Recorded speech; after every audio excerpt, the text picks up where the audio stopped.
quite an experience. You know, I I and had the that, best July 4th. I had the best July 4th. My friend, this was not my invitation. My friend was invited to a group of people with whom she's on the board of several different organizations, and they have parties and events every so often, quite regularly. And so she invited me to go with her because her husband said he wanted to stay home with the dog.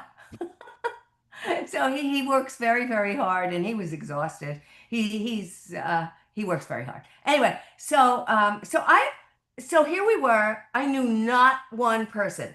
I walked into this outside. It was a barbecue on the Pacific Ocean. okay, The house was magnificent, and it was right over the beach. okay, wow, And it was fabulous. So I saw people in action. Now remember, Neil, I talked about the three ways to network: dialogue, dialogue, monologue. But I never talked about how it is put into action. okay, It is not just those three little words. It's first you connect with somebody's eyes. As a matter of fact, when I was talking to one person, I really was entrenched in his conversation and I wanted to have a better dialogue. I took off my glasses, my sunglasses, because we were all outside. And he then took off his sunglasses. And that's interesting because when people mirror what you do, you know that they are in sync with you. My phones don't stop ringing. yeah, we Sorry. don't hear it, so don't worry. Keep going. Okay. So I took off my sunglasses. Then he took off his. He said, "Oh, this is a new level of our relationship." I said, "Yes, it is." So then we started looking at each other's eyes and talking and talking and talking. And that dialogue, while you're chattering, can last for quite a while. Don't rush through those three steps. So then we got into him talking about what he is doing, some new venture that he's taken on. And we were intrigued, and I was asking questions, and my friend was asking questions. And then, as he's talking, when there was a moment of silence, I interjected, "Oh, yeah, I got my doctorate in that. Oh, yeah, when I was on television, I did da da da da." He said, "What? Wait a minute. What?" He had no idea who he was talking to, you know? We just liked each other's interpersonal relationships. So Right. um then my friend said, "Oh yeah, she was on every single television talk show." He said, "Wait a minute, I have seen you." "Oh my God." I said, "Yeah, my hair was a little different. I was a little younger, but the mouth is still the same." And I laughed, and he laughed. He said, "Oh my God, you are the real deal."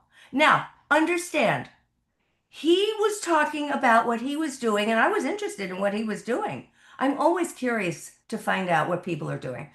And my stuff didn't even enter the picture, and rightly so, and that's how I wanted it. And then when we had a moment in our dialogue, I was able to interject this and this and this and this. Well, anyway, so we continued conversing, and then he recognized me from television. And he said, "Oh my God. Oh, wow. You are the real deal." And I thought, wow, that was awfully sweet. And then we went on to talk about some personal things. But then he said to my friend, with whom he's been on boards, he said, "I don't know if I have your telephone number and all your information. Let me have your contact information." And she gave it to him. And then he said, "And your contact information." He turned to me, "My contact information." "Yeah, okay, fine." And then we talked some more, and that was it. But I have to get this point across. Dialogue can last a while. If you're impatient, give it up. It's not going to happen. If the dialogue is everything but all about, "Hi, my name is Dr. Gilda," everything that is different from you trying to sell yourself, And then the third thing is when you get to the monologue, people are like, ooh, I want to hear more. Now, contrast that to some other guy who was there who came over and he was going on and on and on and on and on about what he did and how he did it. And oh, he's looking for jobs to write about and stories. My friend turned to me after he was finally finished. And that would do, we had to walk away. But after she said, I have a headache from this. Monologue is not the way to go. And everybody in speech class 101 in our colleges, in our universities, are telling the students, present yourself. Give us a 30-second elevator pitch. Give us blah, Right. blah, blah. Give us blah, blah, blah. All of this. And I've done it myself. I was trained that way too, and it doesn't work.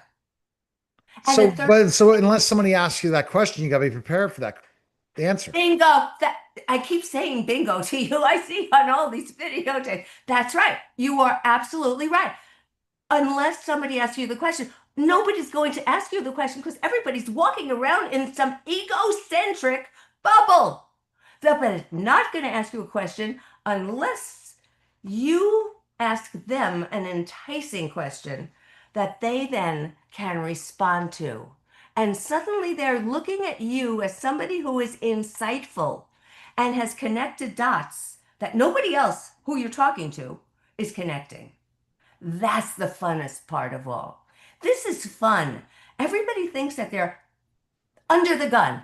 They're in the elevator and they have like 3 seconds, 30 seconds, maybe not even that amount of money to make an impression. You can just do that with your body language and your dialogue and make some quippy little comment about, oh, this elevator's so slow, or how long did it take for you to get to your floor, or Right. some crazy thing. And if your persona is something that that other person finds refreshing, that person will start to ask you one of these little questions that has nothing to do with you at all, but has everything to do with you. It's a dance, it's choreography, and that's what I do with my clients. We go through the steps.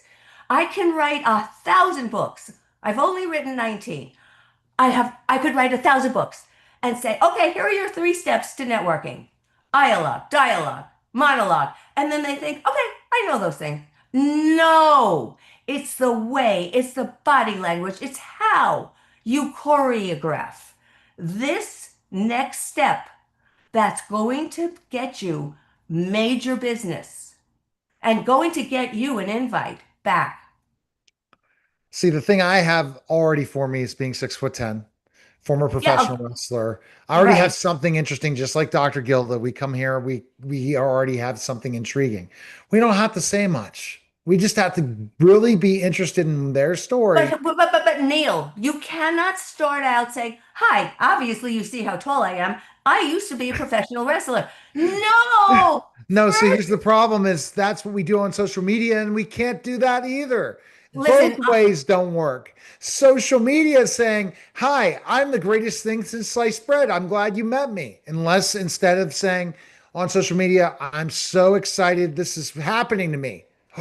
Wow, I want to know more. That's social media. And the same thing when you go and meet somebody and you have a conversation. Oh, how are things going? Oh, it's going fantastic. I'm having really exciting times happening. What are they? If they don't ask you, you shut the heck up. And especially you want to learn about that person. If you go to a networking event, if you go to anything and you don't want to learn from somebody else, I want to you're learn. failing. That's exactly right. I want to learn from everybody around me because that will make me better to serve whoever I'm servicing. Whenever somebody new comes into That my doesn't life, sound too good, whoever I'm servicing, but I just wanted to tell you that. yeah, I think you have your mind in the gutter. I think you really have to understand that we are all serving somebody. We True. are all servicing somebody. But I would say serving somebody, not servicing. okay, we can do that. But the more you know, the more information you have about how people operate. And when you have all that information, you can connect with people very readily. And then you could connect with somebody who might know somebody who, when I mentioned somebody to somebody else that I knew, her eyes just lit up. Oh my God, you know him? Yeah, that was phenomenal. And that was a different conversation that I had. All right. Okay. Best place to go? drgilda.com. I love that story. That's a great one. And we record live on the Neil Haley Show every day on the YouTube channel, and then check it out in syndication, and go to drgilda.com right now and book a call with her today. Appreciate it, Dr. Gilda.